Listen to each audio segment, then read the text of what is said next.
You might wonder how some people just suddenly begin to notice things shifting, not outside but within, as if a room in the mind, once cluttered with the noise of all thoughts, suddenly falls silent.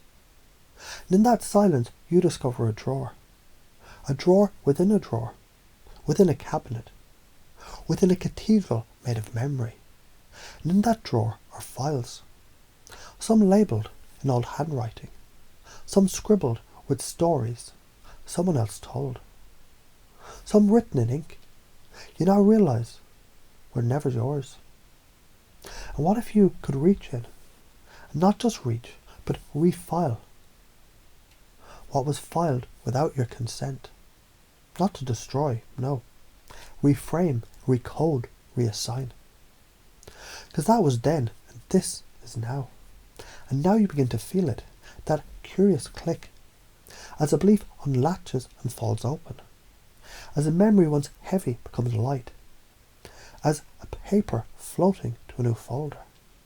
One called growth, another power, another I'm the one who chooses.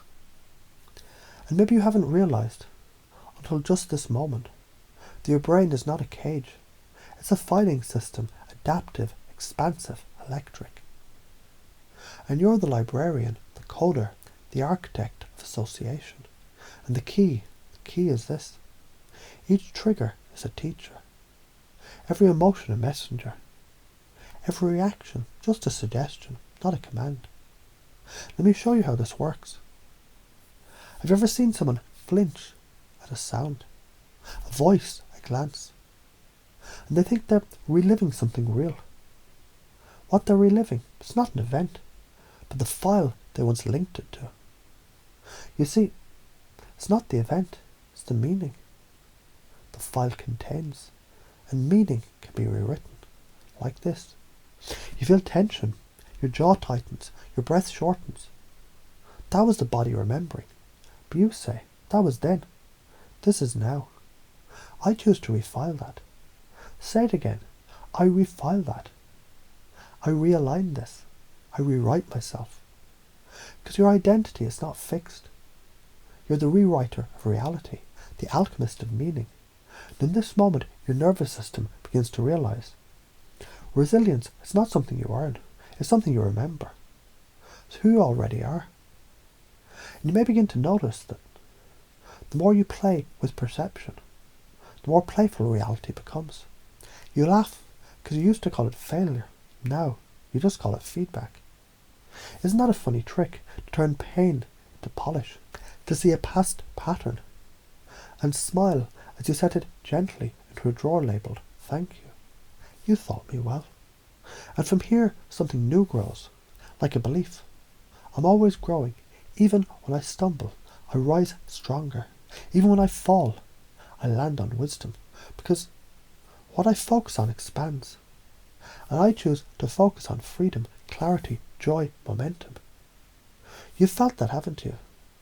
That quiet click when clarity comes, and suddenly the question you once had replaces itself with an answer you already knew.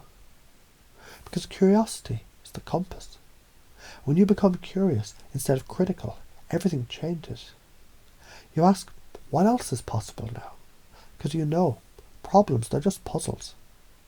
Missing a piece, you're now ready to place. And now you begin to understand. The brain doesn't resist change, it resists confusion. So you organise, align, realign. As you breathe deeper into your own identity, you feel yourself stepping into something larger. Not just belief, but embodiment. You embody certainty, the kind that others feel before you speak. That magnetic presence that says, I'm here, I'm whole, I'm enough. And when people feel you, they feel safer. Because you've become the one who reflects certainty, the one who listens to understand, the one who smiles with truth in their eyes. Because when you speak, you're not looking for validation. You're offering vibration. And they mirror your calm. They resonate with your rhythm.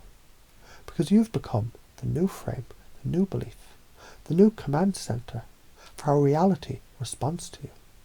And so now you begin to see how you can walk into any room and people feel it. Your alignment, your presence, your power. Because you're not trying to connect, you are connection.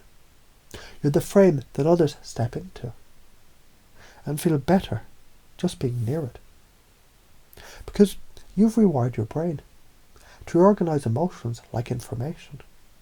You've taught your body to respond instead of react.